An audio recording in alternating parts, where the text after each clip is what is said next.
What's going on, guys? So, as I am chilling last night, watching Wander late night stream, my comfort Deadlock late night streamer, huge news drops that Melee Creeps is going to be losing popular streamer Dorian and NA Superstar 2.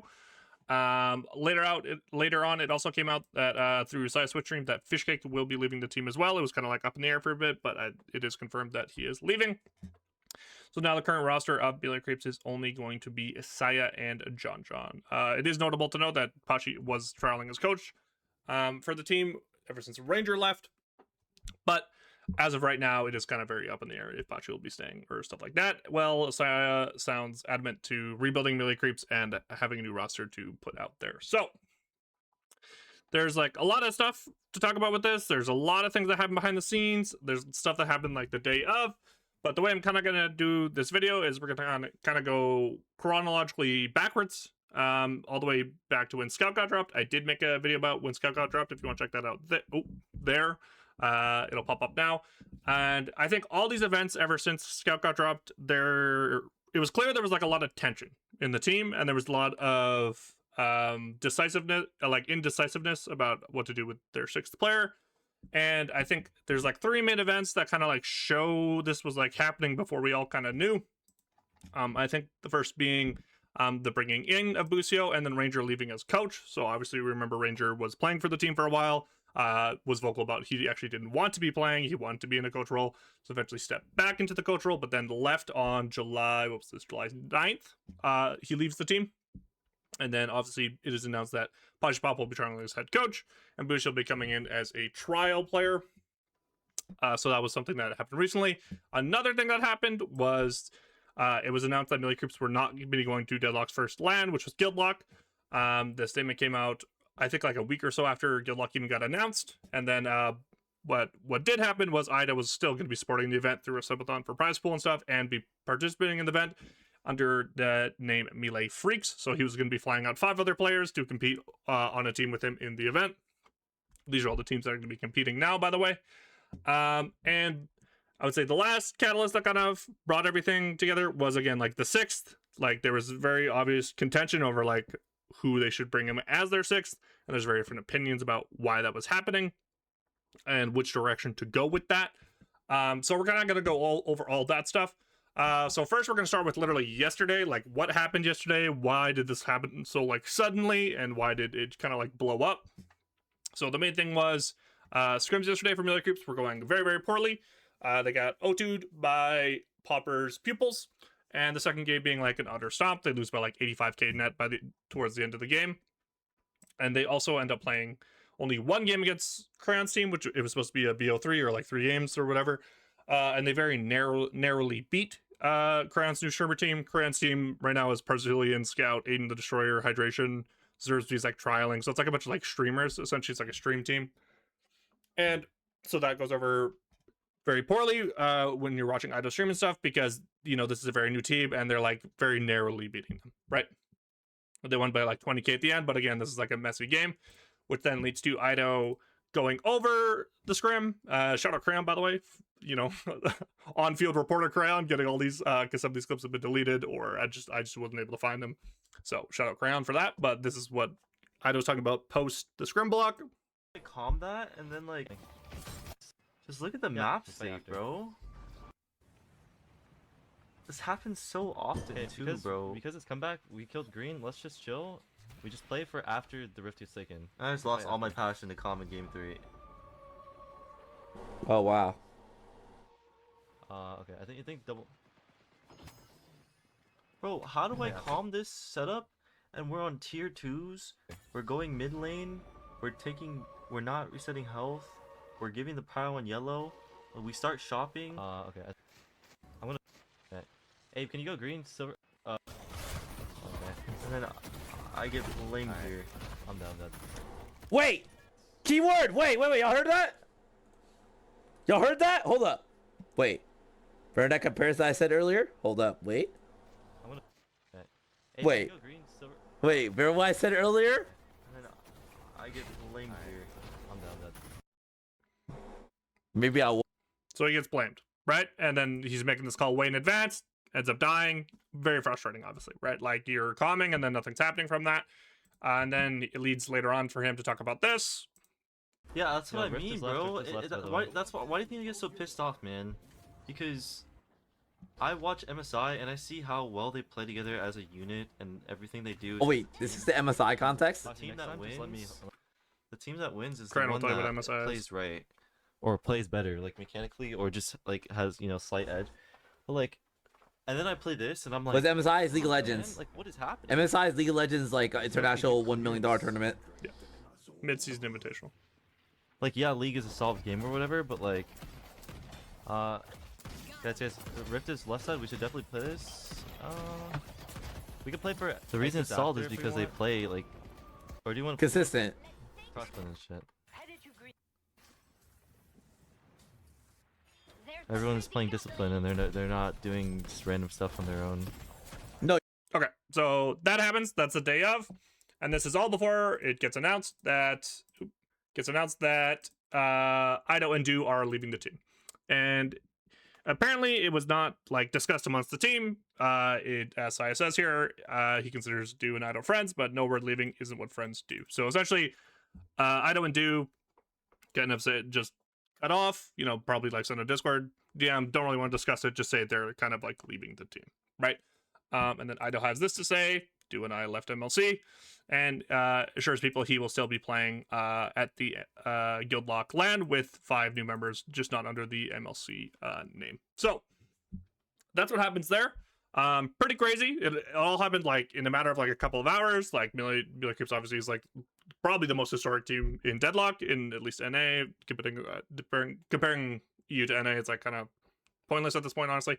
And it's like huge, just blows up everything out of nowhere, and then we have like kind of like the fallout of what happens today. And again, like I mentioned, this wasn't like I'm not saying that this is what caused it, and Ido confirms this. Ido says, I'll say this is not a sporadic decision. Very long time coming. Talk more on stream tomorrow. So obviously Ido's going to be making an announcement about this, talking about everything. I'm making this video before that happens because I'm assuming there's going to be a lot of butterfly effects that come out from that stream and from that statement. That's why I'm talking about this now. But as this has happened yesterday, a lot of stuff has come out this morning from former MLC members, including the Fishcake confirmation here from Saya. Yeah, Fishcake. I mean, Fishcake's not officially gone, but he said he's still deciding, but he's probably gonna leave. So that is last night. Fishcake has confirmed that he is leaving the team. And then now we get statements from former players about what was kind of going on their time with MLC. Behind my back, Saya was trying to get me kicked without telling me. He was super passive This is Ranger, by the way. about like a lot of stuff, and he wasn't like really trying to help me like get better as a player, and rather just like Cobra like replace me or something. So yeah, I quit before I was going to get replaced, so that's part of it. The second reason I quit was at some point, it's just like Saya would not listen to me. I couldn't get him to listen to draft, itemization, anything like that. So at that point, it's just kind of like there was no point for me sitting on that team coaching if there's just one person who just straight up doesn't want to listen to me. So yeah, it was fully pointless at that point. But even prior to that, I don't want to speak for the rest of Melee Creeps. They'll probably make like their own statements, stuff like that. But they had problems internally even before I joined. Like there were already issues like that were going to blow up the team even before I joined. And he continues on here. Problems internally even before I joined. Like there were already issues like that were going to blow up the team even before I joined. Like legit the first week they were about to implode. By the time I didn't know all the details, I didn't know like all the issues like underlying. So, I tried to mediate there, like keep the team together, and I did for I think quite some time, which in hindsight was probably a mistake. I should have let it blow up. I should have let it just go boom and then just remake from there, and it would save like a lot of time. But again, at the time I had no idea there was like so many issues, because like it's not like clear, because a lot of stuff's just like only talked out in like, Discord DMs or like, I don't know, like in created group DMs. So that's like a big part of it was I quit because Sai was going to rat me. So that is Ranger again talking about why he left, and again reiterating the fact that a lot of this stuff was happening before he even joined. So there's been a lot of like tension and kind of disagreement behind the scenes that we haven't been seeing on the public eye, right? And then this is Scout today. So when I got kicked, he kind of did the same thing to me. He's talking about Sayo. Except it lasted for like legit months. So Sayo wanted me kicked for over a month. I don't know exactly how long, but it was a very long time where he was like trying to get me kicked.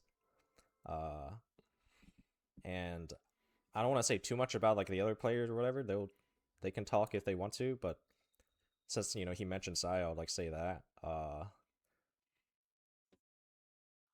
Basically, the what ended up happening was eventually I got kicked, but that decision for me to get kicked was not a unanimous decision, right?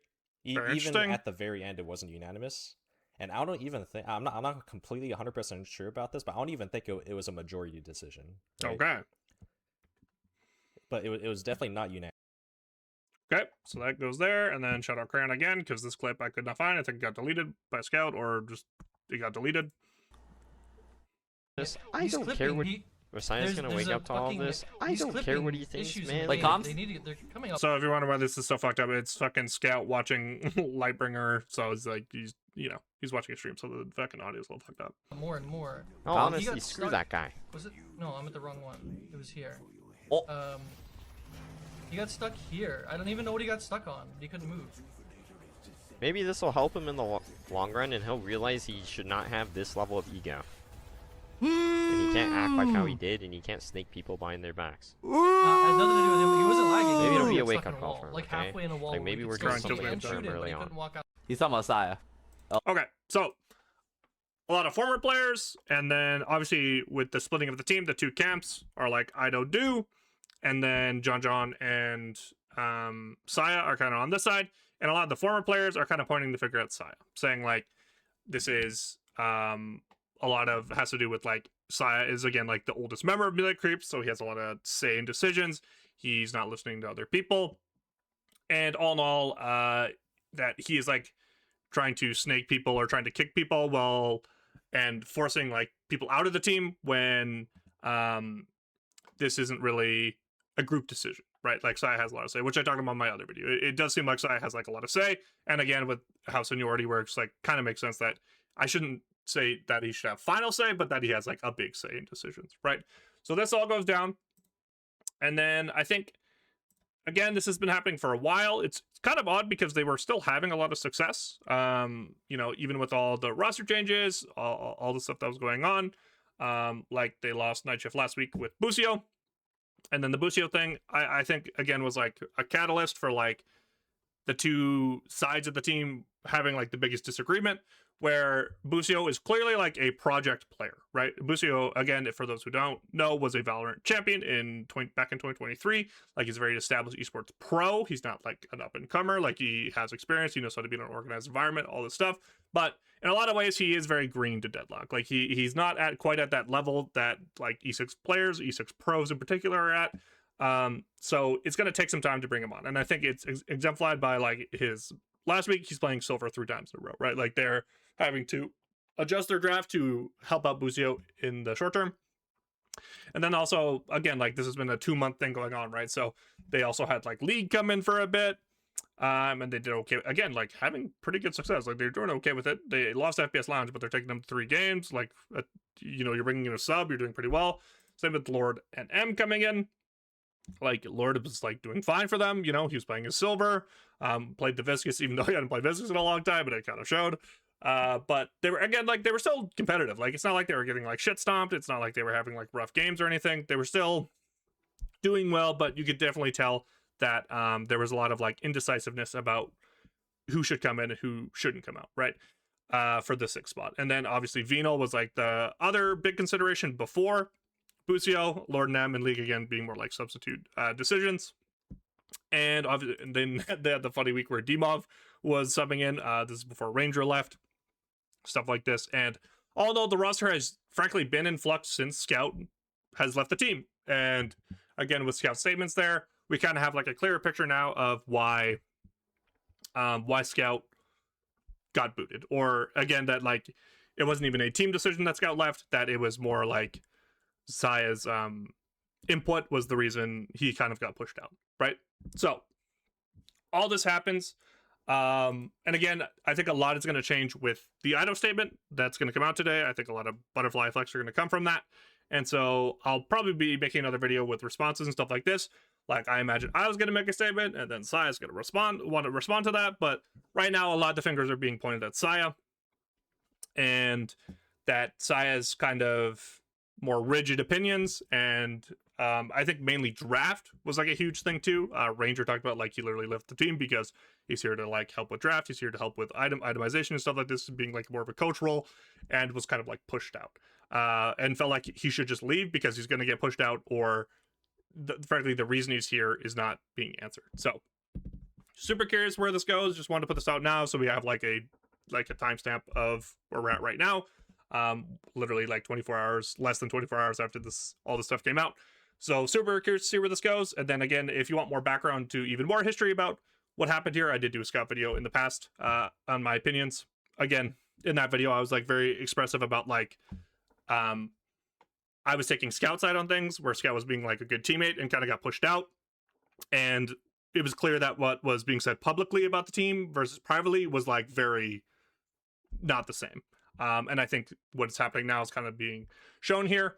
And yeah, it's super interesting. Super interesting stuff. And I will probably make an update after way more stuff comes out. So I'll see you guys probably in a couple days.